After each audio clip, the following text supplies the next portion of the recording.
Big Dog, your favorite father and son duo covering Miami Hurricanes football and sports. Hope everybody's having a good Thursday evening. How about you, Big Dog? We're doing good, doing good. Having some technical issues. Got some technical issues there early on. Um, Finally, hopefully, we got them all ironed out. Please, guys, hit if you're new here, subscribe. Is Big Dog breaking up for you guys as well? I just want to make sure it's not just me. Let me know if Big Dog is breaking up for you guys, Yeah, because let us he's know. breaking up on my end. Let us know if you guys are seeing and hearing us well, because we are having tech issues.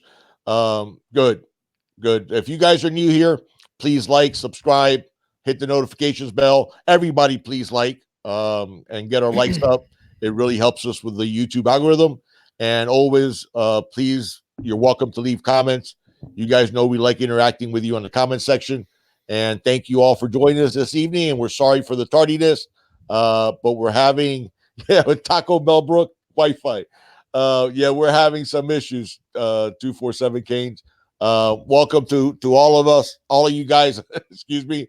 Orange and Green Blood, Cohen. This is for you. It's all about the you, Cohen. But no, thank you all of you for joining us. Too many to name all the guys that are in here. But thank you. And again, we apologize for the tardiness. We were having tech issues, and I think we're still having tech issues. But good evening to all of you. So glad that you all could join us. You there? Yeah, I'm here. I have no idea what you're saying, Big Dog. Like I don't. You just I don't know what's going on right now. Are you guys out there? Did you guys hear me well, or is it just Junior who's not hearing Is me? Big Dog freezing up for you guys? Is he's choppy for you guys? I need to know, Because because if you're he's looking, not, then I need to exit and I'll go ahead and come back in. yeah, you're looking choppy to me. I'm not looking choppy to myself. All right. All right. I don't know. Whatever. It is what it is, man. All right. So we're here. Okay. It is what it is. If everybody that's all that matters. I could kind of make out what you're saying, Big Dog. Okay. But it says I'm choppy. How am I the one that's choppy, man? I'm the one that's hosting this, Yeah, man. yeah, but that's the thing is I see myself good, but I see you choppy. Junior's choppy. Oh my god. So I don't know what to do, it bro. hey, so it's not it's the Broward County. All right. Uh Hold on. Let me try something. yeah, everybody's saying you're choppy, dude. All right, guys. While Junior's doing that, what do you guys want to talk about tonight? Obviously, we got the game coming up Saturday at noon. And we are at Pittsburgh on the ACC network. Obviously, we have no reason for great optimism because of, but that's our history lately has been that many times when we're not optimistic going into a game, that's when we do well. And sort of like the Virginia game, and then we go and lay an egg with Georgia Tech. So we'll see. We'll see. I have no feel. To be honest with you guys, I have absolutely no feel of how this game is going to go. Could Pittsburgh beat us narrowly? Yes. Could Pittsburgh beat us big? Yes. Could we beat Pittsburgh both ways? Absolutely. So I think that's exactly where we're at right now, where we have absolutely no idea of what team is going to show up. We're seeing more and more cause for concern. I don't know if you guys caught the Brian McKinney on the Brett Romberg show, and they were talking about how they mentioned Zalante Hillary by number, but that some of the guys weren't taking him seriously when they were giving him tips. That they're not exactly very happy with the way Butch Berry is coaching them up. Um, a lot of alumni apparently want to get involved. That's a good sign.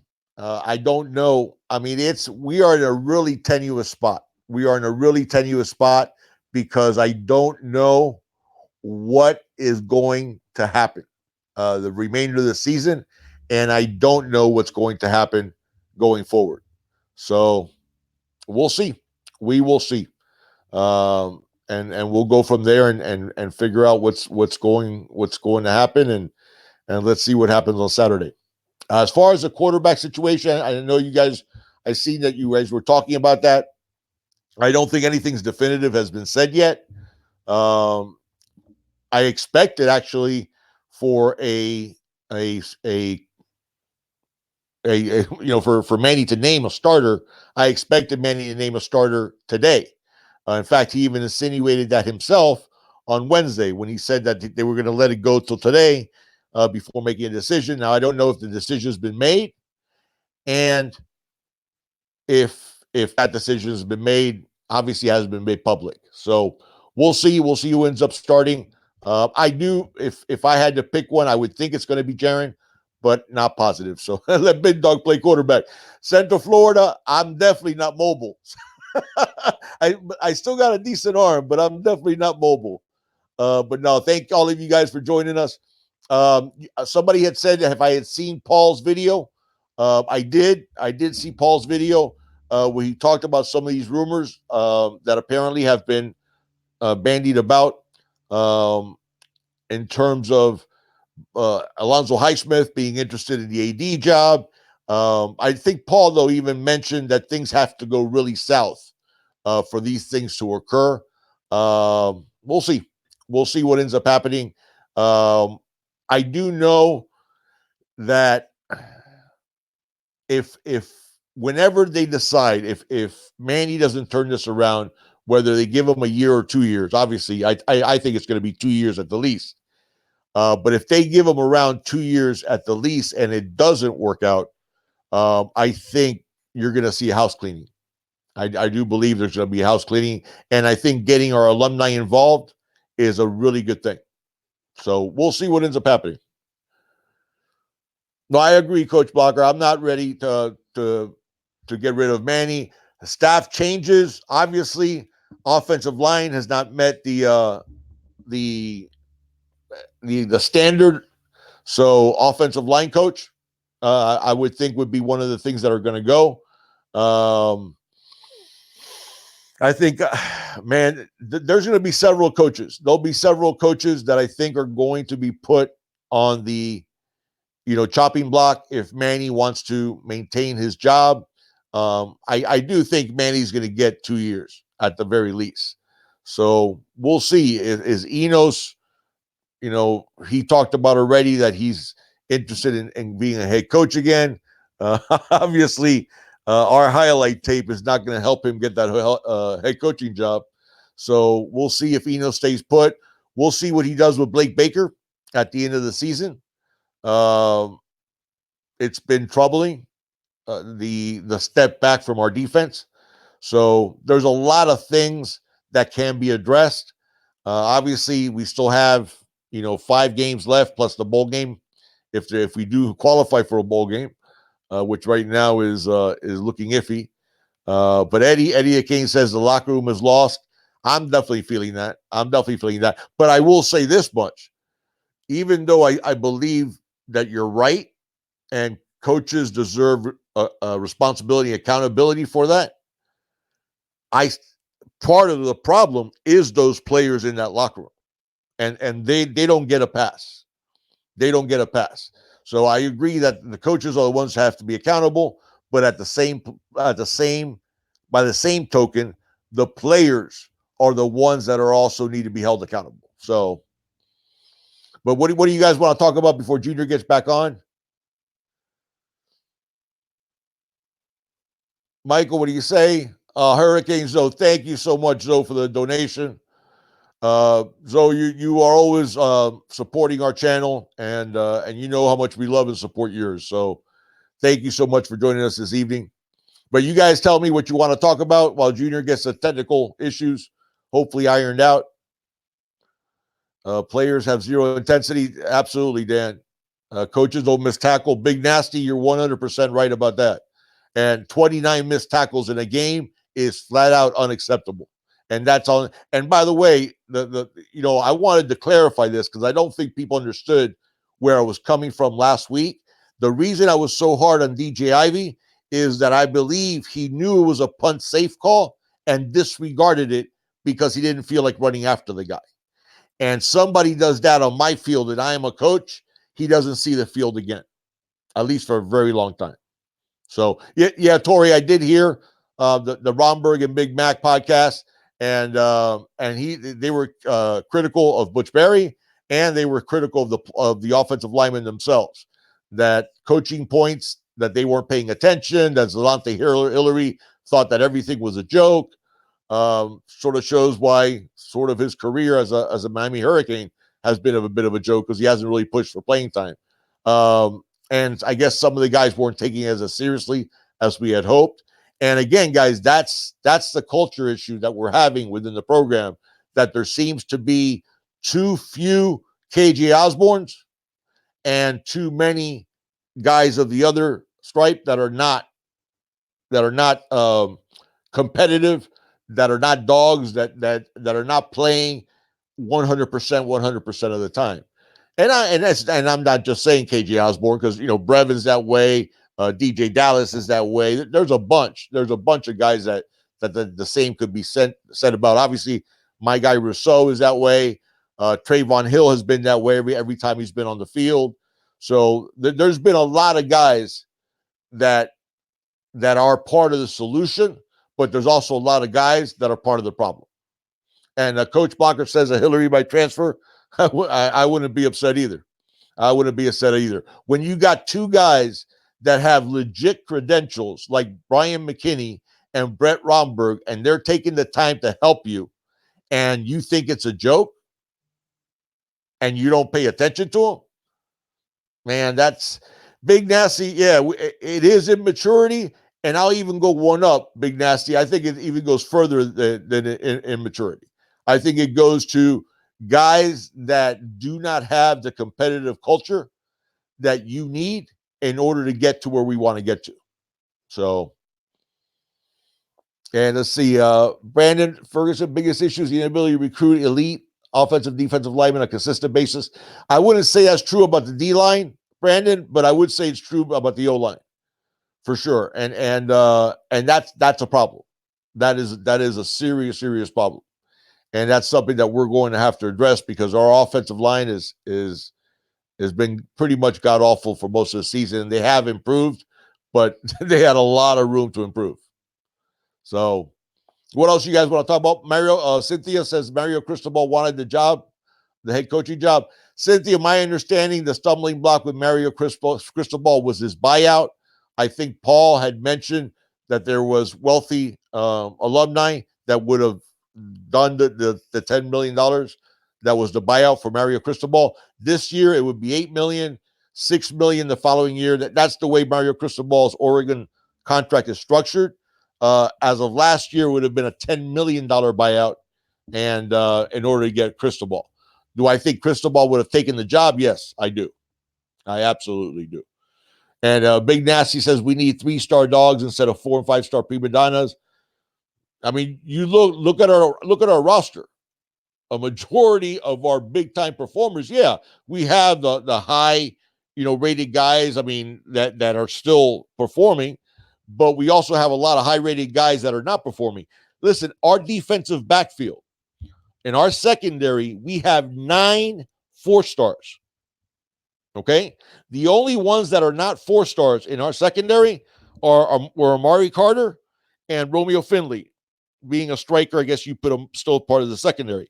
Everybody else that's in the other 9 defensive backs are all 4-stars. So it isn't talent. It's a matter of guys showing up to play.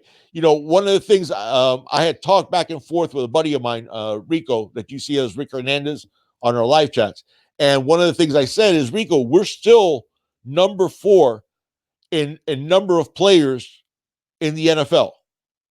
We're still 4th best among college football programs of players in the NFL. And that doesn't any longer go back to our glory days, because the only one left from our glory days is Frank Gore. So Georgia Tech has a total of 6 players in the NFL. 6. And not only did they beat us at home after losing to the Citadel and losing to Tulane 24-2, they have beaten us or given us a problem every single year almost. And yet they have 6 total players in the NFL, and we have close to 40 as of 2019. So talent isn't an issue. The issue has been coaching and has been players playing up to their talent. Good evening, Laura. What do you say, buddy? So those things are really troubling, and it hasn't been a question of talent. It's been a question of desire and coaching. Big Nasty says some of those 4-stars had the heart and passion that the Walker Murphy plays with. Things would be different. Those are facts. Big Nasty, those are facts. Absolutely, they're facts. I mean, and again, as I said, I mean, there is some legit talents that play like talents on our team, but they seem to be the exception rather than the rule, when it used to be the rule. You know, and I know we have a mix of like younger guys, older guys. Guys, back in the day, let's say this really started in the 80s. Miami became a breeding ground for guys that were dogs and that were competitors on the practice field, first and foremost. Guys that didn't want to lose a rep. Guys like Michael Irvin, guys like Benny Blades, guys like, I mean, the list, the numbers are too long to list them all. We had guys that were dogs at every single rep they wanted to dominate. Okay. And we have a situation now where multiple practices have gone so poorly because guys are half-assing it. That's a problem. That's a problem with culture. And yes, you could say it's a problem with the coaching staff. But the fact is that culture used to be being passed down from those guys like Ed Reed. One of the things that we talked about in the comment section was that Ed Reed's famous speech that Joaquin said, dominate. People forget that at halftime, we were up on FSU. We were ahead in that game. And Ed Reed was getting upset because he was playing with a shoulder. He couldn't even hardly move his arm. And we weren't dominating. We're talking about FSU, and a very good FSU, because that was the FSU at the turn of the century, was a program that was coming off national championships, was a elite level program. And Ed Reed was upset because we weren't dominating FSU as much as we should be. Okay, that was the famous speech. And then we went on the second half and blew their doors off and blew FSU out. Well, contrast that to guys dancing in the locker room after beating Central Michigan by 5 points at home. That's horrible. Okay, we've gone from a program that guys are getting upset because we're not beating FSU bad enough to a program that dances for beating Central Michigan by 5. No, I'm sorry. That's not, to me, that's why I say when people have asked me, I said, it's coaches are accountable the most because they're the adults in the room. But I hold those players accountable because I never needed a coach to get me to play hard.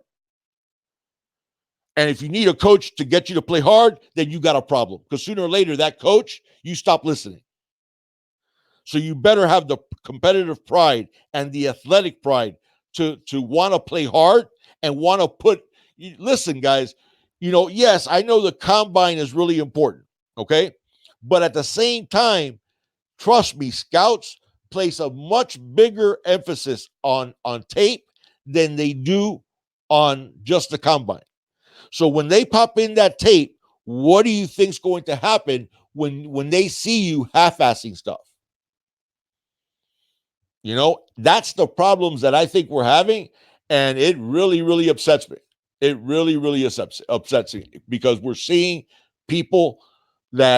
guys that are okay with allowing the legacy of the U to be one of underachievement. So that's A63, I agree. Manny hasn't done anything to make it better. Big Dog Manny should sit their butt down if they're not buying into this program, and a clear message, but it starts with Manny. On the boat of crashing FSU coaching clinic, Manny started this, Big Dog. Oh, you're right, Tori. You're 100% right. And the thing, and that's what people don't understand. The reason that I'm turning on Manny isn't 3 and 4, because I said this last week and I meant it.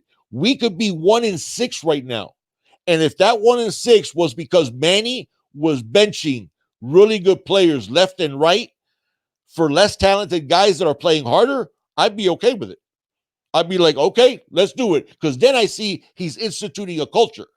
But when you say after consecutive bad practices, things are going to change, you're going to see things changing, and you trot out the same exact starting lineup, yeah, then you're asking to get for what you're getting. Because, the definition of insanity is doing the same thing and expecting a different result. Okay, you're playing guys that are underachieving and underperforming. Okay, and then you come out on the microphone and say, well, our guys didn't quit. Really? What those are the same guys that got that big deficit in the first place. And what do you call not quitting? Do you call not quitting walking off the field, or do you call 29 missed tackles not quitting? Absolutely. Western D. I'm sorry, West End D. No, West End 04. Sorry, buddy. I'm trying to see with my glasses. He said that's what he said. He's not doing it. 100% he's not doing it. That's when I turned on him. Big Dog, have a question for you. If you have, this is from Anthony. If you have the chance as a lifelong Hurricanes fan to put your input for the replacement, probably dangerous athletic director, who would it be? Wow, that's a good question. Listen, Highsmith is very intriguing from the standpoint of he has a really good administrative background in the NFL. The reason why I didn't think that Highsmith would be a candidate for the AD job is because there's so much that the AD has to do that isn't just football.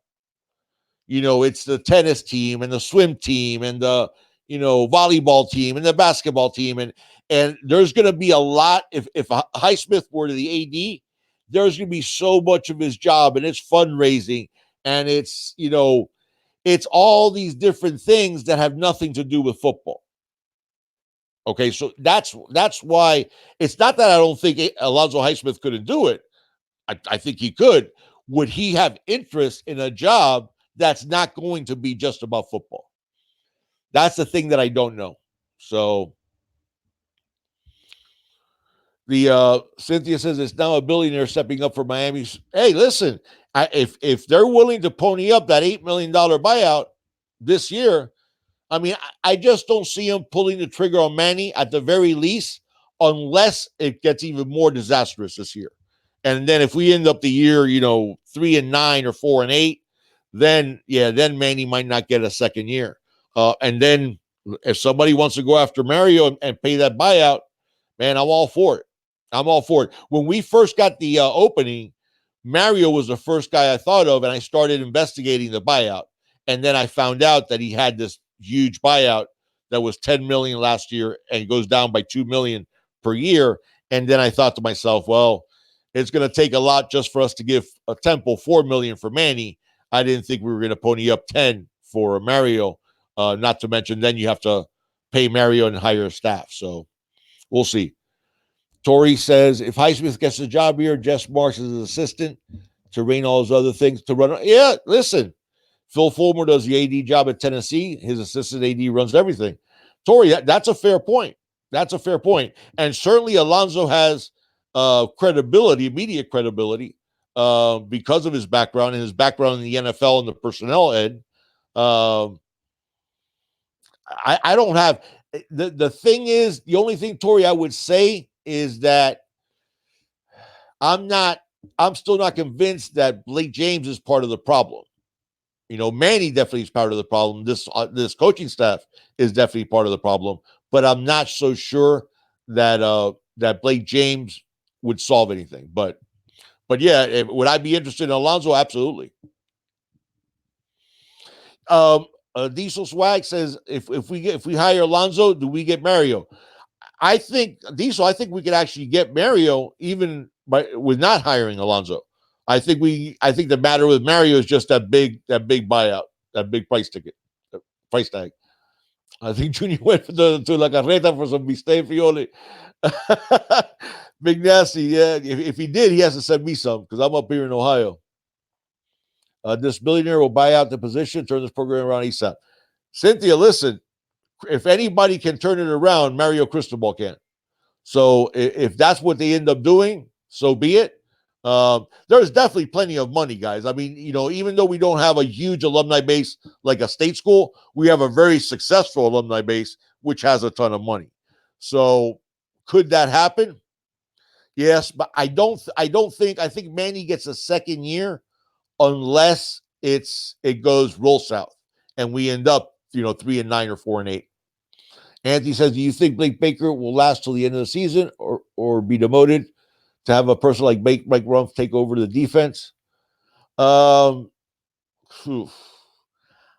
I don't, Anthony. I really think that if there is, do I think Blake Baker? I'm sorry, I thought it was Blake James. Will last. I do think Blake Baker will last to the end of the season. And if not, Efrain Banda is the one that likely will take over the defense.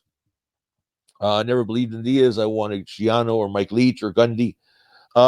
Ray, I don't know. I know Schiano was definitely a candidate.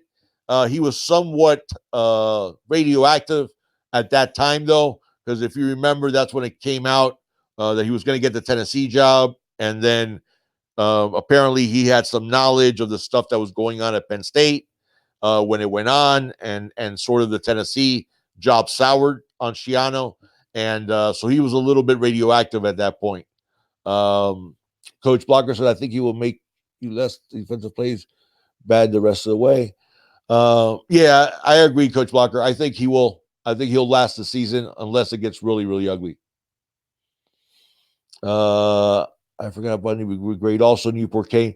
Gundy's interesting. I mean, he is interesting. He does get them to play, and he does. I mean, he's a young coach.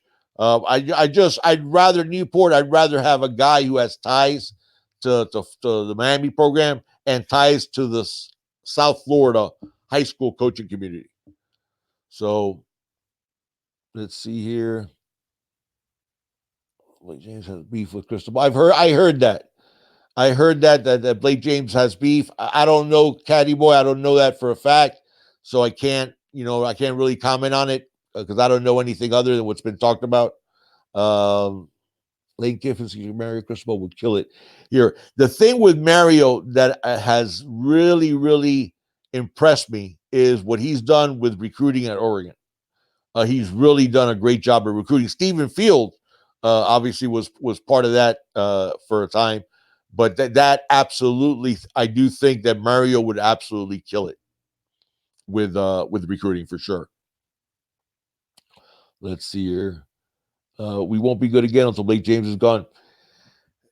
I mean, I don't. How can I put this? As you guys have to remember, also my perspective is going to be different than you guys because of how old I am and how far I go back with Miami. So I remember, ADs like Sam Jankovic and some of these other guys that go back to Miami.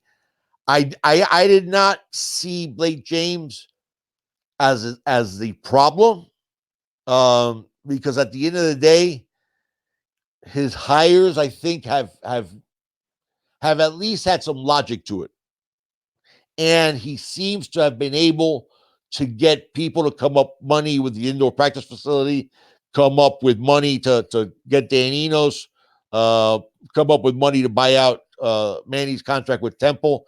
So I really didn't see Blake James as part of the problem, but we'll see. I mean, obviously, at the end of the day, the AD is going to get judged on results, and he's going to get judged on results of the basketball. I mean, of the football program first and foremost, and the basketball program secondly, which are the two money-making programs. Oh, so it was Junior's internet. Junior's internet is down. Oh wow. All right. So I guess I'm gonna go solo the rest of the time. Let's see here. The coach in practice have become stale. Dante, that's a fair point. Miami isn't innovative any longer. Howard spread the offense out to utilize speed.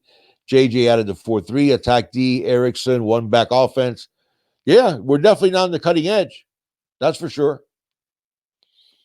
Mr. HT says I can dig the big show. Thank you, Mr. HT. Although you guys will find out how important Junior is because I'm going to probably stumble my way through this. Okay, you're trying to get it back up, Junior. Good thing. Let's see.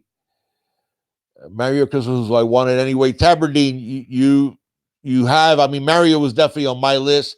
I can't say I didn't want Manny because I did, but this is not the Manny that I expected to see at all. So, thank you, Jerome. Uh, you think they'll keep Manny as DC? Trent says if a new head coach is hired, do I think they'll keep Manny at DC? I don't think Manny will stay at DC. I think if he's fired, he'll go bye bye. And frankly, I think if he is fired at the end, let's say at the end of next year, I think the new coach needs to come in and clean house. Clean house. Maybe keep David Feely, and then everybody else needs to go bye bye. Let's see. It's about to throw my runner out the window, CJ. Unlimited money at Oregon. HJS, they do have a lot of money at Oregon, but what Miami lacks from being for being a small private school that doesn't have a huge alumni base, we somewhat make up by having a very wealthy alumni base. So in terms of us getting the money, I think we should be able to. Dan says we can't keep changing coaches every few years. Dan, you're right. You're right. My problem with Manny is it has nothing to do with our 3-4 record. It has to do with what I see is a lack of him addressing those issues of allowing players to underachieve without repercussions. So, Brian, why are you shocked? Manny has zero head coaching experience. It was never a good recruiter recipe for disaster. Brian, I hesitate to agree with not being a good recruiter because we do have talented and we have gotten talented defensive guys. Defensive. I just mentioned we have 9 defensive backs that were 4-stars. So we have 9 different guys on in the defensive secondary that are 4-stars. They're just not playing like 4-stars. So, yeah, Tori, it is depressing, man. And like I said, guys, if Manny was addressing this culture issue, I would be okay with where we are. The reason I'm not okay with where we are is we have the same underachieving guys playing the same exact roles. And that's a problem because that means that you're not addressing these issues that get you those horrible Wednesday practices. So, let's see. We have no linebackers, big dog. Kanon, definitely not the linebackers we thought we were going to have. That's for damn sure. Kanon Strong, he's a horrible recruiter. I don't think the problem has been talent. I don't see a lack of talent. I see a lack of achievement. Let's see here. I'm actually going to big dog. Man, he set himself up by lying on CJ. You're right. He set himself up for this criticism. Big dog, Anthony, when it comes to recruiting, is it hard to recruit on the East Coast with states like New York, Florida, Georgia, or on the West Coast states? Anthony, it's not hard. It's Miami, man, is pretty easy to recruit to. It really is. You know, it's a situation of you have a big city, so you get those city kids that they can live in the big city. You have an idyllic looking campus, small class sizes.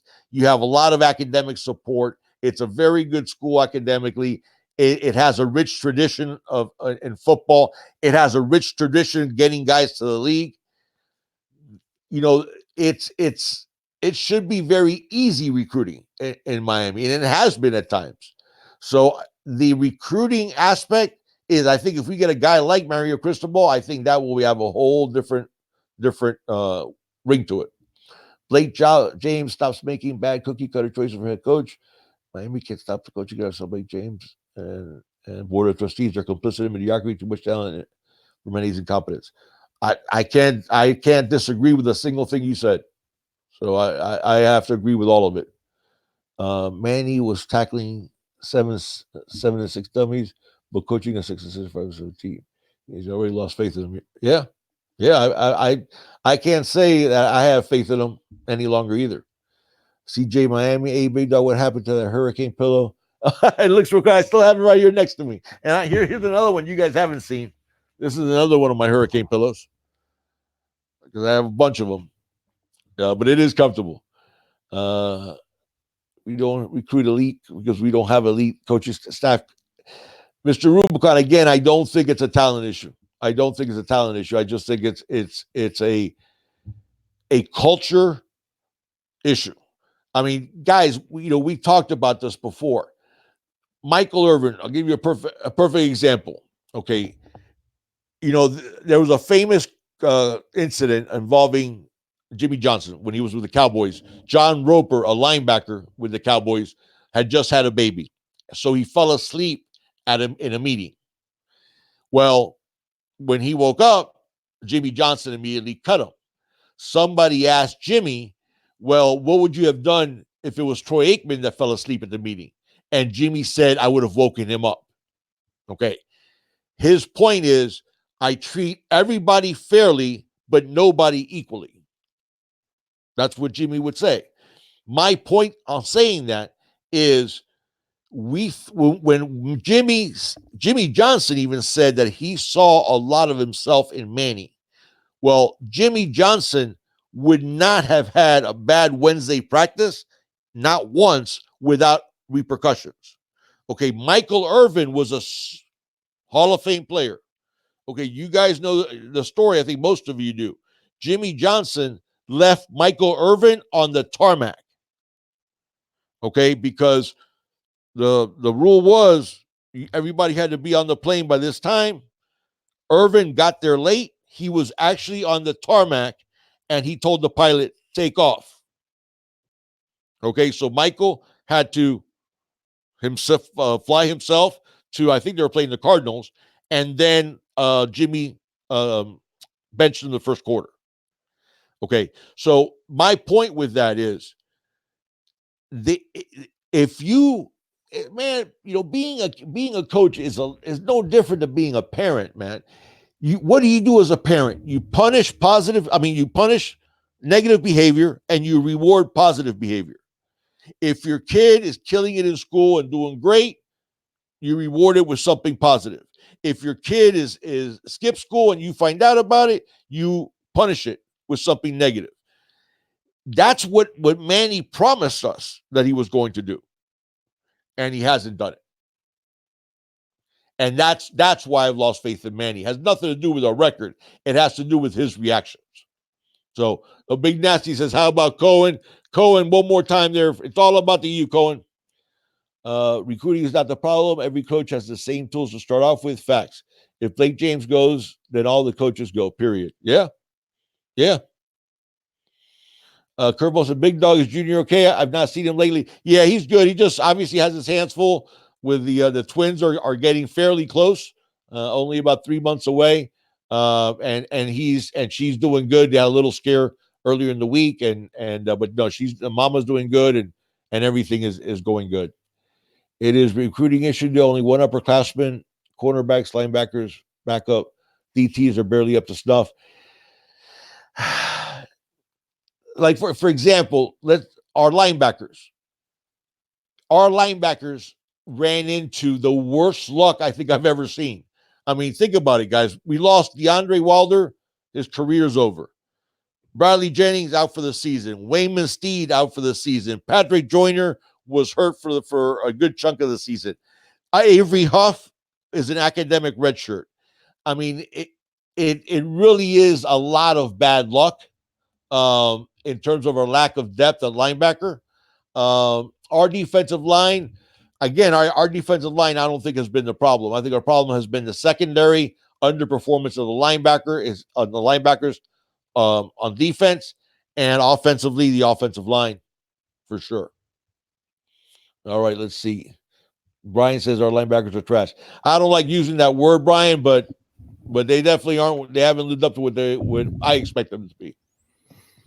There we go. We got Junior. Hey, I think this is gonna be a continued issue, Big Dog. I don't know if you were noticing, but I was like trying to moderate. I might just have to moderate. I'm sure I'm still coming up choppy to everybody else right now, including you. I don't know what's going on right now, man, but I'm watching you on my phone and everything's crystal clear. But then, like to me, you're choppy, so that means I'm choppy to everybody else. So right. I don't I don't want to mess this up right now, and this is just gonna. So I think I'm gonna continue with just you, and then I'll just moderate the comments if you want, Yeah, that'd be good. and then I'll go ahead and put them on the screen and whatnot to The help question. you. Yeah, I'll put Yeah, the questions, man. But that'll work. something's going on with. I'll figure it out, guys. I'm not. But oh, CJ says I'm clear. I'm good. Yeah, yeah. You seem to be good now. Am I You're not. good Yeah, you're not choppy to me at all. for real? Yeah, not you're not choppy now. You were choppy before, but you're not choppy now.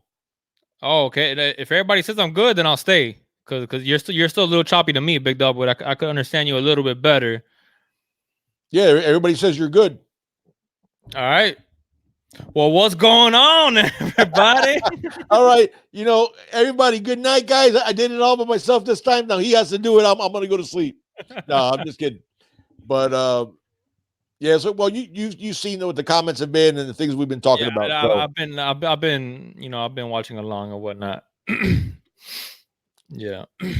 all right, Mr. Rubicon wants me to leave. So I gotta You take off. guys see that there really could be just a big dog show, right? I No, mean, it let's could be not be a big honest. man Come on, show. now let's be real. No, hell no. Hell no. Because I was watching like a fan. I'm there waiting Yeah, for my internet don't to come even back think on, and I'm about it. just there like, woo, I'm Don't loving even this. think about it. Hey, Tori brings up a good point. One of the things that Like I had that was fire, Big Nasty. that Big Mac and Brett Romberg were talking about that Brett Butch Berry has the guys jump setting. Now, part of that is you guys know what jump setting is. I think most people know what jump setting is because it's self-explanatory. But part of the problem, I think, Tori, with the jump setting is that the guys were getting beat so often that's when you start. And I think Bryant McKinney sort of alluded to that's when you teach guys to jump set is that guys are getting beat off the snap. So, but you're right, man. Listen, at the end of the day, you get paid for performance. And when you're a coach and your offensive line is playing as poorly as it has, what do you do? Oh, LRel Cool J with the $2 donation. Thank you so much, partner. Mark Whipple will abuse Blake Baker this weekend. I don't have any faith in Baker out coaching anybody. That's for sure. That's for sure. But thank you so much for the donation, partner. Thank you for the dono, man. George, yeah, really, man. He handled like Junior just went to grab. It was very smooth. Thank you, George. Thank you. But it surely wasn't, especially with me squinting trying to read people's comments. Hey, 247. I saw that comment too about 1 point to Big Dog's Wi-Fi and 0 to my Ethernet connection. I saw that. I've been watching it out, man. Junior, shout out to Cohen. Always, baby. I did it early. I don't know if he saw me, but Cohen, this one's for you, man. It's all about you, baby. All about the Yukon. Let's see, Whiplash. How many games will we win the rest of the season? CJ Miami K87. I literally have no idea, CJ. I don't. I mean, I could guess, and if I had to guess, 6-6, 7-5, somewhere around there. We're going 8-4, bro. But yeah, listen, could we run the table? We've been saying that since we had the loss to Florida. All right, but how about this? We should start doing something on this channel. I was actually thinking about this today. Yeah, nah, I haven't forgotten to set up my fantasy. Which fantasy league are you talking about? 247, the one where I'm undefeated in? Is that the one you're talking about? Because I'm not sure. Like I'm in so many of them. I'm not sure if you're talking about the one I'm undefeated in. But whatever. I was thinking about this, big dog. Like we should start keeping track of predictions. Oh yeah. And I'm gonna go out on a limb and I'm gonna make a prediction for this weekend. Okay. I'm guaranteeing a victory this weekend. Oh, okay. I am guaranteeing a win this weekend. You're gonna shoot out a score? Record it. Do what you want to do. All right. We're not gonna do this every single time. If we're sure about something, we gotta come out and then we'll evaluate how good we are on guaranteeing victories. I'm guaranteeing a victory this weekend. Are you shooting out a score? What? Are you shooting out a score? No, I don't care. Not. I mean, I can, but you know, What do you think is going to be a score? I think it's gonna be a close game. I think our defense is gonna play better. It's gonna be interesting to see who the quarterback is gonna be. We haven't heard anything. No, I can't do the rally cap, Dan, because the rally cap It didn't work, was good for 1 week and then it was terrible for the next week. So you know yeah, what? The rally cap is done. dude. All How right. Florida Gators 84? I support lifetime quarter. Gators 84. Thank you for the donation, brother. He says I support lifetime contracts for Diaz and Dan Willie Taggart. What Oh what am man, I putting on the guarantee? Shave your head on a loss. Okay, I would do something. I like the idea of doing something. That's a wager, and if I lose on the wager, I gotta do something. But somebody has to come in here with me. And but it's hard to get Canes to be like, no, we're not gonna win. So I doubt anybody's gonna take me up on a betting against the Canes. But I don't know, man. I just feel like, you know, it's been a lot of rumors, a lot of speculation. Diesel, come on, Diesel. There's been a lot of rumors, a lot of speculation, a lot of talk about the players. I don't know, man. I'm feeling a team is gonna come out with a chip on their shoulder, with so much animosity and so much craziness going on with this program right now, especially when it comes to rumors. I'm expecting a big win, man. I'm expecting our defense to no, really show listen. out. It's been our Brown recent paper. history. There used to be a time. There used to be a time with the Canes that any time that there was a really big game, I knew we were going to win. I just knew it because we Yeah. come out and ball. Then there was a time that every big game, well, I knew we were going to lose. Even though I didn't think we were, I didn't want us to. I rooted against that, but I figured we were. Okay, people are saying brown paper bag for a week. So Yeah. if we lose, I promise I will do You Shay. wear a brown paper bag like the Aints back in the Fa- day, cut out yeah. eyes and a mouth and stuff with the brown paper Frankly, I bag. should do it for the Dolphins already. But Yeah, since you're this not is not kidding. this is not a Dolphins channel, but if it was a Dolphins channel, I'll probably be doing the You know, paper my bag over the head anyway. I got to share with you, you guys this. My little guy loves Toy Story. Our youngest, he loves Toy Story, and my wife got me a Toy Story sweatshirt with a Toy Story 4 on it, right? The other day I wore it when I took him to school, and when I took him to school, it dawned on me because I talk football with the there's always a couple of police officers there greeting the kids in the morning, and I talk football with the police guys. And one of the things that I said to them is, could you believe that we're in the end of October and there's been more Toy Story movies than wins for the Hurricanes and Dolphins combined? That's sad. Yeah. That Yeah. is sad at the end of October. But Yeah. anyways, Hey, look, the Miami Heat have played their first game of the season yesterday, and they got more wins than the Dolphins do this year. yeah, that's true. That's true. And then probably How about them Heat, baby? Do we have any Heat fans in the chat? Not that we're gonna start talking about the Heat, but you know. All right. Let's take some more questions. You got some questions? All right, so that's the deal, big dog. So I'm guaranteeing a victory, And you wear a bag over your head if and if we lose on the next live, I'm gonna get a brown paper bag, and I'll go ahead and put that over my head and do the live chat like I that. like it. I like it. But all right, I'm not gonna join you. what you mean? You're not guaranteeing a victory with me? Nope. Okay, fine. Nope. All Right fine. now, the only sure win Whatever. I see is FIU, and we can mess up that one too. The rest of the way. Nah. I'm serious. I mean, pull up our schedule. We got what? We got Pitt, Louisville. We got 5 left of the regular season. We got Pitt, Louisville, FIU, FSU, and who's the one I'm missing? Smart man, big dog.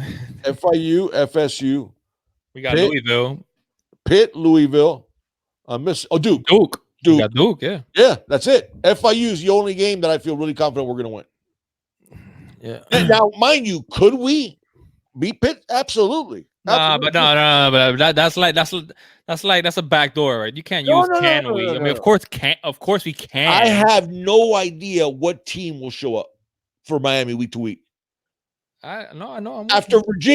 Virginia, I would have bet my house. Luckily, I didn't. I would have bet my house that Miami would have beat for Georgia Tech. Maybe we turned the corner. Maybe we found something on defense. Maybe we're really going to start making a run now. And what do? We crap the bed against Georgia Tech at home, a team that lost to the Citadel and got beat by Tulane 24-2. Yeah, I know. That's ridiculous, dude. I know. We missed 29 tackles in one game. We missed 29 tackles in one game. We look good tackling those dummies in practice, though, huh? That's ridiculous, man. Yeah, you ain't kidding, D. So I would have been homeless. Yeah, I would have been homeless, dude. I would have been down at the shelter eating some soup. I don't think Manny's lost the team, Alex. I Yeah, do. no, I know, Deuce. You I think know he has think lost the team. Oh, you think absolutely. you think Absolutely you lost the think team. Manny has completely lost the team? Dude, DJ Ivy basically said, I don't care that you call punch safe. I don't feel like running after this guy, and nothing happened. He played the second half. I'm not doing that yet, big dog. Dude, you're gonna I'm not tell me doing that if yet. you're a player, I'm not doing that. I'm not. I'll Nah, go further than nah. that. I'll go further than that. He lost the prima donnas. Oh, El Rel Cool J. Would it be wise for Diaz to find an offensive? Thank you for the donation, first off. To find I'm sorry, dude. You got the question up. Can you read it out? Yeah. He said, would it be wise for Diaz to find an offensive mind from the Andy Reid or Sean Payton coaching tree, like what Oregon has done with LSU's offense, Orgeron. Orgeron Orgeron. has done? Yeah. Listen, yeah. I mean, again, but we go back to. I think Dan Enos will be perfectly fine if we had an at least average offensive line. Okay. I'm not willing to give up on Enos. Like, I understand the criticisms and I understand they're warranted 100%. He's been stubborn. He's gotten way too feet on the red zone, and he hasn't adjusted for the offensive line. Cool, but did you hear what he said the other day? Did you guys see this on Enos' press conference this week? That he's had to recently. I swear to God, he said this. Recently, he's had to keep Brevin Jordan in to block because of our offensive line. Okay, he said that recently when our offensive line has sucked since the beginning of the year. So even in his, throwing it, I surrender, I'm going to keep the tight end in to block. You said you just started doing that recently? Yeah. So no. Enos is definitely fair with criticism. Although your point, I think, is valid. With an average offensive line, I think he would have been just fine. CJ, I'm with you on that. CJ. And this is why I'm putting so much emphasis on this game this weekend, because, guys, this is a very good Pitt team. You know, all right, Shonda Roberts is here with us. Shonda, what's going on, Shonda? Thank you for joining us. Yeah, I think it's too early. I'm not ready to say Manny has lost this team yet, but I think it's teeter-tottering. I think it's there. Well, hold on. I want to answer Tori here. He said, again, Junior, what is your red line, bro? I keep asking you that on Twitter, but what is your red line? Because Manny has been lost his team or favoritism and not living up to the hype. It's okay. All right. That's fair. You know what? That's fair. And I'm gonna address that. Okay, I'm gonna address that. The thing with Manny, I'm upset just like you guys are. Don't get me wrong. And I think I said it last week. Was it last week? No, I think it was our live chat after the game, which was on Sunday, on how disappointed I am with Manny Diaz and how all the criticisms and all the heat going his way, it's warranted. I can't defend him no more. He can't make up any more excuses. I ran out of excuses for him, so it's warranted 100%. Now, I just feel really uncomfortable, and I'm not ready to give up on a coach 7 games into the season. I agree. That's my only thing. And another thing is, but he has lost some members of that team. I'm not saying he hasn't. I'm not saying he hasn't. But guys, let's remember where we were before the season started. He was doing everything right. Yeah, he did. He did transfer He portal, was doing everything right. He was the culture, the swag, King social Kane drill. media, transfer portal. I mean, let's be But you real. did see that. You remember one of the things that he did was he made the players run steps at Hard Rock Mhm. with the Duke game because we lost the Duke at home playing on the big screen. Right. No, Okay. yeah. A reporter asked him, since you lost to Georgia Tech at home, will there be a similar type punishment? And he sort of tap danced around the question. Okay, how did we find out about that they had to run the steps at Hard Rock with the Duke game playing on the big screen? How did we find out about it? The players. I think it was DJ, wasn't it? The players tweeted it out, but Manny talked about it also. Yeah, but the players were the ones that were like, That's fine. yeah. That's fine. Okay, but now you're not making the players do the same thing against Georgia Tech Okay. when they missed 29 tackles. Okay, well, hold on. So let me finish my point because I'm not just gonna throw that I know you're not there defending and them. then dance around this question. Right. Okay. And guys, I don't want you to think I'm his attorney and I'm defending him. Like I said, all the criticisms and him being a politician and getting defensive and walking the walk, but not talking the talk, but not walking the walk up until this point is warranted. All right, cool.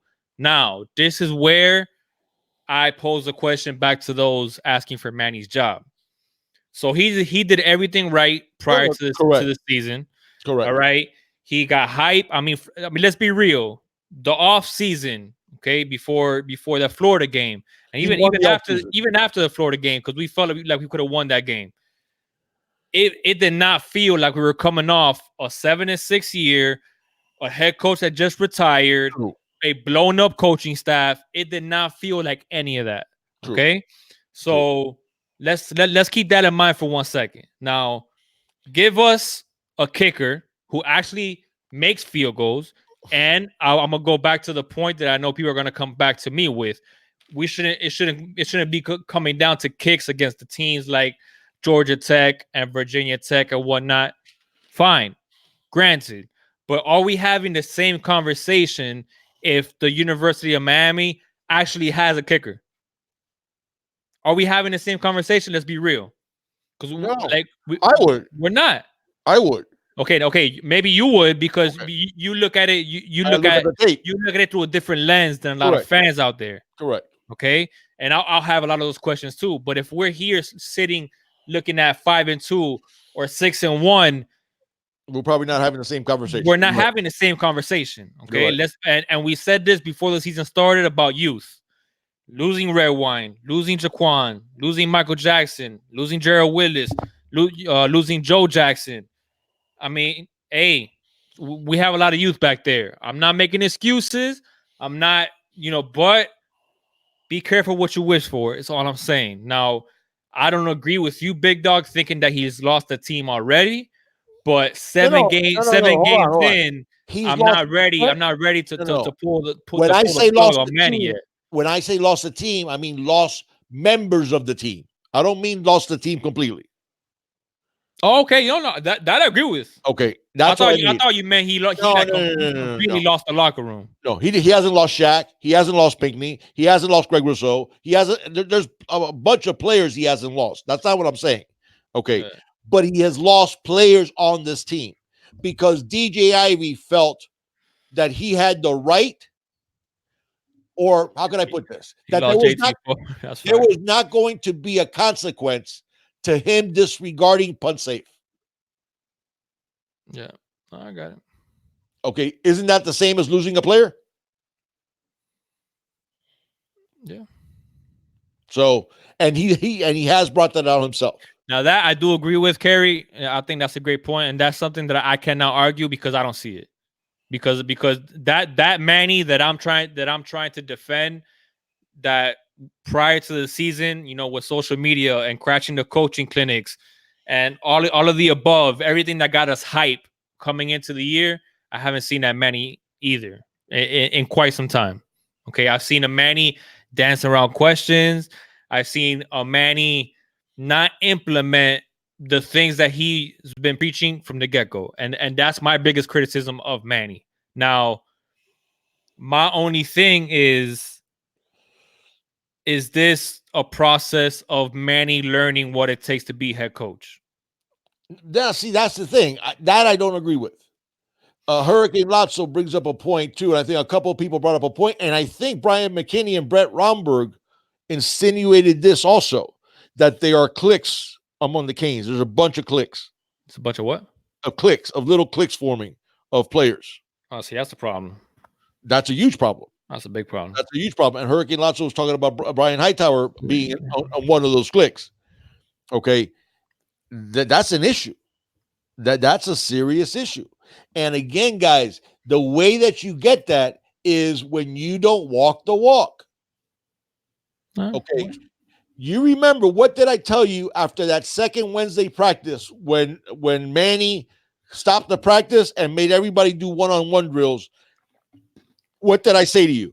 I said, man, there's going to be some changes. I wonder who's going to change in the starting lineup. And nothing happened. Okay, but we also don't know. We also don't know who those players were, Big Dog. I don't care, dude. It was part of the starters. Because I've never seen, nobody knows that, dude. I've never seen a coach stop practice when the starters are giving 100% and the backups are the ones that are dogging it. He wouldn't do that. He'd keep practicing because at least your number ones are getting the reps. Oh, okay. Okay, fine. So that means there was some of the starters, maybe Jeff Thomas was one of them. Some of them starters were dogging it. Okay, and I'm sorry, it was Das Hoost said, and yet DJ Ivy played the second half against Georgia Tech. Nothing happened to him. Okay, that's the thing. That's when I say that I'm not this way on Manny because he's 3-4. I'm this way on Manny because even if we were 1-6, but he walks the walk and benches guys that are underachieving, underperforming, and not giving full maximum effort, I'm in your corner, Manny. Make it happen. Change this culture. That's the thing. Now, I'm with you also. Manny's, unless something drastic happens and we completely crap the bed the rest of the season, I don't see anything. Oh, by the way, Buddy, with the donation, Buddy says we're going to beat Pitt because he has his rally boxers on. Buddy, thank you for the donation, but that was a little bit too much information. We didn't need to know about your rally boxers. But no, thank you for the donation, Buddy.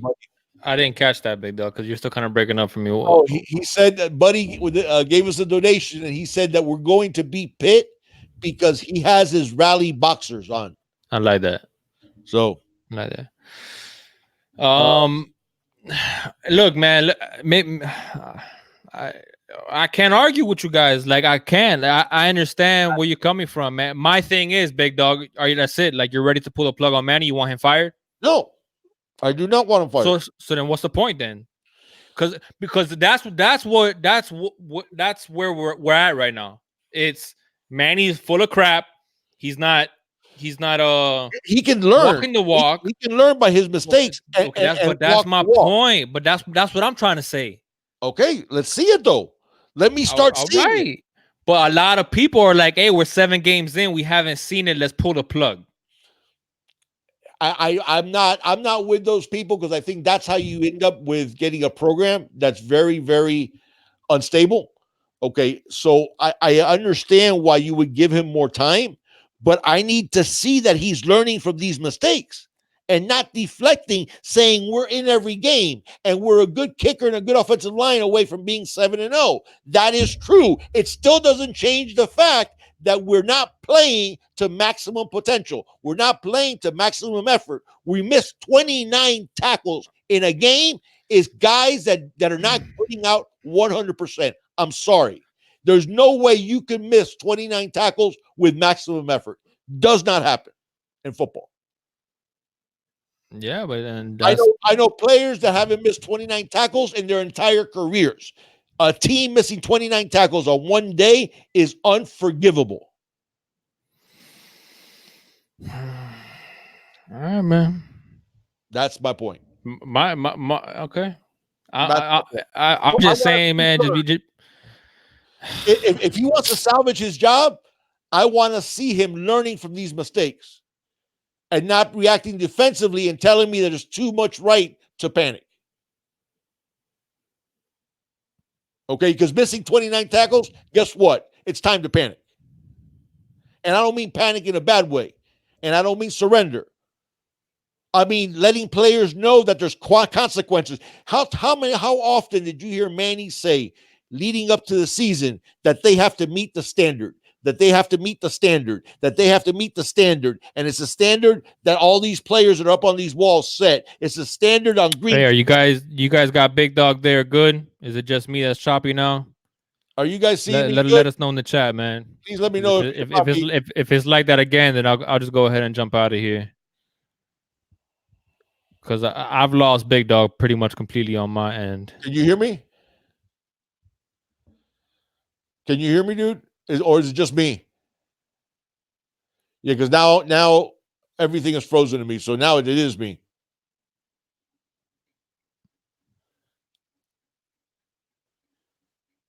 Can you guys hear me at all?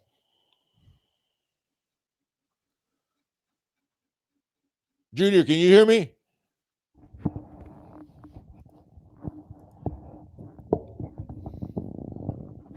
All right, now am I back? All right. Can you hear me? Hey guys, please let me know if you all can hear me.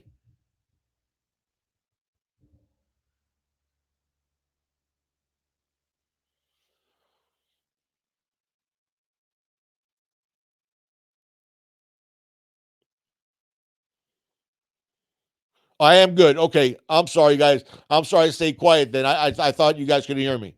All right, and I think we did lose Junior. So we lost Junior. Okay, guys. We heard Manny say all the time in this offseason, the standard, the standard, the standard, the alumni. This program belongs to the alumni. This program belongs to the alumni on those walls. Those alumni are the ones that set those standards. Okay. And you say that all leading up to the season. And then you allow a team to go out there and miss 29 tackles without repercussions. You allow a punt safe call to be completely disregarded. And it leads to a touchdown that in reality really leads to a loss. Okay. So you keep talking about the standard, yet you're not doing anything to hold these people accountable for the standard. And again, I'm not casting aspersions on all the players. There's plenty of players that are holding that standard. But you cannot say that you're part of the solution when you're allowing people to give out less than 100% without repercussions, without consequences. That's not the way you coach. That's not the way you parent. That's not the way you live. You function in society. If you want people that to how can I put this? If you're a CEO, if you run your own company, if you manage people, okay, what do? Reward positive behavior, punish negative behavior. Your go-to guy gets the raise. Your guy that you can't count on, that guy, he's the one that has to work the weekends. Okay, there has to be negative repercussions for people that don't meet that standard. You can't keep talking about the standard, but yet not do anything when people don't want to meet it. That's a problem. That's a problem. So that's the thing that's the reason why I'm upset at Manning. Has nothing to do with 3 and 4. It has to do with him not walking the walk, with him understanding, because he has said it, he talked about it, understanding what the problem is, but not having the courage to fix it. So that's the thing that I need to see that he has learned, and that he will go out there and from now on, starting this Saturday against Pitt, The way that you see that field is if you're trying to play up to that standard. If you're not, you stay on the bench. I don't care how talented you are. I don't care how many stars you had coming out of high school. I don't care about what your film looked like. If you do not put out on the practice field and in the games and give max effort, then you don't see that field. And we have plenty of guys that do put out max effort, but we have some that don't, and there's no repercussions. That's what I hold him accountable for. So, all right. So now I hope you guys all can still hear me, because now the comments sort of froze. I don't see any new comments. But if you guys can still hear me, I'll try to answer some more questions and stuff like that before I got to sign out of here. I actually leave at 8:30. But let's see here. I hope you guys can still hear me, because now the comment section has frozen for me. I'm sorry, guys, about this tech issues. We've been really clean with tech. So really, since we started in April, we had some hiccups here and there, but minor ones. But this is the first day that we actually ended up being late because of the tech issues, and now they're continuing into the program. And I think I am frozen. So I think you guys cannot hear me now, because I don't see any new comments at all.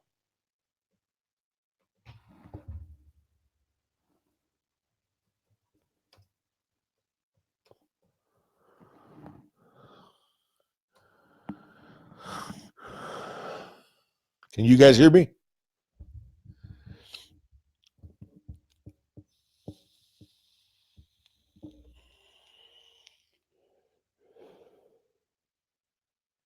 Oh, good. Okay, you guys can hear me. All right, that's good. Yeah, now I see your look at the comments going. That's exactly what the problem that I'm having, guys, is that the things that I saw Manny say he was going to address, he hasn't. And now we have a team that's full of cliques. We have a team that's full of people that feel that favoritism is in place, and we have a team of people, of guys, of young men that are getting mixed signals, because good behavior isn't necessarily rewarded and positive behavior isn't necessarily punished. And that's a problem. There we go. You're back. Was it you that time? I think it was just This is you. ridiculous. Oh, I lost you now. Well, I think the guys can still hear me. I can't hear you, Junior. Junior, check your mic. The guys can still hear me. I can't hear you, Junior. All right, I'm just gonna get out of here, man. This is not even messing up the chat like this, because anytime I come in, there's no point in me being frozen on here, man. Now it's actually good. All right, guys. I think Junior's still having some technical issues on his side, but you guys do hear me, guys. That's the reason I wanted people to understand. I'm not getting angry with Manny because of 3 and 4. 3 and 4 is a byproduct of what he's allowed to continue at Miami, which is guys underachieving. That's what my problem is. Okay, when and this goes back to FSU. You look at FSU, it's not just Willie Taggart, it's Jimbo Fisher's last year. He was having the same exact issues of guys just not putting out 100%. Okay, look at FSU's roster. They have plenty of talent on that roster, but guys that just are not putting out. And Manny has not addressed that the way he promised he was going to address it. That's why I've had an issue with what Manny's been doing. It's not the record, because like I said before, if we were 1-6, but guys were getting benched for not putting out max effort, I'd be fine. Because then I say, okay, Manny's changing the culture, but that's not what Manny's doing. So he talked the talk, but he isn't walking the walk, and that's a problem. All right, guys. With all these tech issues, if you guys want, let's do some rapid fire questions for a few more minutes before we get out of here. And thank you, Captain Trips. Yeah, that's exactly what I feel that the problem is. Lawrence Binsey says we don't have any savage players. Lawrence, 100%, you're right.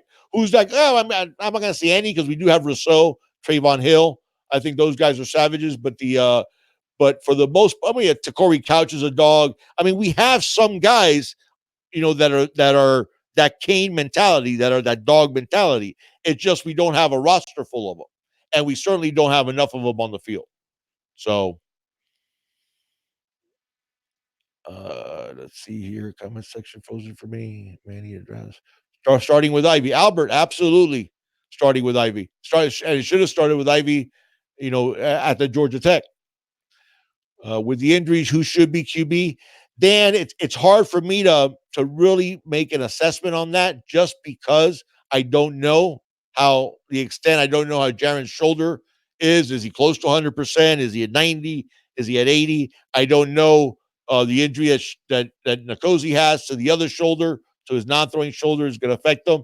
So it's hard for me to know. Big dog, if Miami wins, can we get some confetti? I like that idea. 247. It's gotten to that point that maybe we need to. Taberdy says, I want 22 dogs. Exactly, Taberdy. That's my point. But you know how you get 22 dogs? By not accepting any non-dogs to get on the field. So we do got some dogs, but those are the ones that need to be playing, and the ones that aren't dogs need to be watching them from the bench. That's how that's how you fix a culture problem.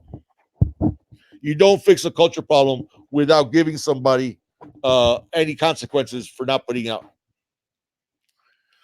Thomas, I believe we do have. I think we have two QBs that can win. It's the problem is not the QBs. The problem offensively is the offensive line, and some play calling scheming around that offensive line, or lack thereof, and then our defensive issues. We can hear you. We just listening to you. Okay. Carrie's laugh out loud. Manny needs the team that the players just slapped their mother. He should tell the team, 247. That's the way they need to play. That's absolutely the way they need to play. And really, for the most part, that's not the way they played. Maybe with the exception of Florida, maybe. But from then on, I still haven't seen that type of effort. Manny said last week, Gerald said he is healthy on Monday. Perry starts against Pitt, it's not because of injury. Well, what curveball Manny sort of was being disingenuous with language, because what he said was that Jaron was okay to play. And then when he was asked, well, does that mean Jaron is healthy? He said, well, he's okay to play. So it's like he's trying to say Jaron's shoulder isn't 100%, but if he can't play if he need him to play. That's the thing. And I don't know Nkosi with his shoulder, how he's doing with that. So Trayvon has given 100% every game. Absolutely, 247. That's why I say we do have some dogs. We do have some dogs. Trayvon, Gregory Rousseau, KJ Osborne, DJ Dallas, Cam Harris, Brevin Jordan. I mean, we have dogs. We have guys that have played all the 100%. But I want to see it 100% of the guys on the field give 100%, 100% of the time, and not dog it. So let's see here. Big Dog, what type of offensive line scheme would you want to run? Zone blocking or spread blocking? I think, Anthony, at this point, I think not just at this point, early on in the season, I think the spread would help hide some of the deficiencies of the offensive line some, especially their inability to pick up blitzers. It forces the defense to spread it out. It forces blitzers to come from farther distances and to sort of declare sooner. So I would say the spread. CJ said Manny's been lying, but I think he might have been lying or being less than truthful about Jaron since Central Michigan, actually. Silvera has some dog. He just needs to get experience up. Curveball, I agree. Nesta does. He needs to get his endurance up too. You have to remember one of the things that Jimmy Johnson talked to the players is that old saying that fatigue makes cowards of us all, and that's true. And part of the problem Nesta has is his endurance level isn't where he can go all out a substantial number of snaps yet. And I know he's coming back from injury, so he's working that back. So I think that either Kabiz have played good enough to be named season starter. Laurel, I agree. That's what I was saying to people. I think Jaron, I broke down the charts of distances and their the way they performed at different distances, and I think Jaron has the edge. So I think Jaron's somewhat better, but both Nkosi and Jaron have played really well considering how bad our offensive line has played it well. So that was never the problem. Has not been QBs. It has been all the other stuff. Spread hides some old line problems. Richard Hill, absolutely, Richard. That's what I mean. I think that spread system is what we need. Manny was the wrong. Thomas says the wrong coach from the start. Period. Listen, that's fair. That's fair. The things that he did in the off season were real positives. But since the season started, him not walking the walk is a concern for sure. I want to see Brevin line up inside instead of the slot. I also want to see Evans and Joku in there in the red zone. Absolutely, 247. Anthony says, Big Dog, do you think Tyler Van Dyke will do well when he commits? He doesn't type of leaves and the team is doing bad and committed to another school. Yeah, I think he's in the boat. I don't think Tyler Van Dyke's going anywhere. I think he's committed to Miami. Do I think, let's see who's asking here. Do I think, actually think the spread would help with the offensive line? I do, from the standpoint of it forces the team to declare their blitzers, and we've had a big problem picking up blitzers. And if you look at a lot of our pressures, a lot of our sacks have been by blitzers, and the spreads forces the defense to declare their intentions to blitz sooner and from further away. If you want something interesting to look at, see how many first downs on first and second down plays throughout the season. Yeah, that's true. That's true. Thomas, it's. I mean, I don't. I think this QB situation has been legit injuries and legit problems with the offensive line. But anyways, wheel routes or something, bro. How do you think Zion will do next year? JD, good question. I think if Zion doesn't get mentally, that which doesn't kill us only makes us stronger. So I think if Zion does not get mentally defeated by this, he'll be mentally tougher. And I do think then you'll see a very good offensive tackle in the future. You think at this point with both QBs back up, they should get a look. No, Junior, Junior, the big that's a Junior in there. No, I think we're gonna stick with Jaron and Nkosi. Do you have any depth who are recruiting a quarterback in 2021? We are recruiting a couple of different guys. Nobody that I know with any certainty in terms of one above the other. Old school 72, old school Canes. Why is Jaron even a QB? I don't know what you mean by that, Mark. Jaron is an elite level accurate passer of the football, and those are kind of few and far between. So, Sabine says, "I don't want they. Are they playing Zion when he got offers from D2 schools?" I like Zion's tape. I think part of the reason Zion was so lightly regarded was he didn't his situation in terms of financially growing up. He didn't go to a lot of these elite camps, which a lot of times leads to having a poor rating. But Zion's film looked really, really good, but it looked really good at 240. So that's the thing. He said that Jaron has a weak arm. Jaron does not have a weak arm. We already discussed this, guys, and I showed you guys videos of Jaron throwing the ball 60 yards going to his left. Tyler Van Dyke is a must. Yeah, I agree, David. We definitely need Tyler. Spread would definitely open up the run game and force defenses to play zone more. That's fair. That's absolutely fair. And I agree. And we should have been doing more spread and less coast when our offensive line has been doing as poorly as it has. As the Jitter JW's on the verge of broken. I don't think so. Also, I don't think JW's. I think JW's problem's only been that shoulder was really, really sore, and you could see how badly he was.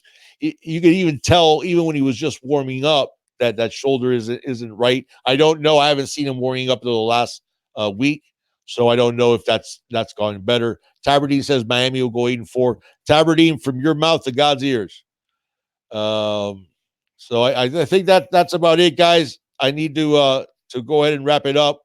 Got some stuff to handle here on a phone call. But guys, thank you so much for joining us. Please, on the way out, hit the like button, guys. And if you're new here, please subscribe, hit the notifications bell, and do hit that button because it helps us with the YouTube algorithm. And any questions that I didn't get to that you guys want answers to, you guys that have been with us know that we interact in our comment section. So if you guys want to leave the question in the comment section, I will definitely tell you that basically I'll answer any questions that you guys have, and you guys know we interact with you. So thank you guys very much for joining us, and we apologize for being late or because of the technical issues is why we were late, and I apologize for the technical issues overall, guys. So thank you very much, and good night, guys. All my best. All right, thank you. Before I forget, it's always all about this you. Thank you, guys. Good night.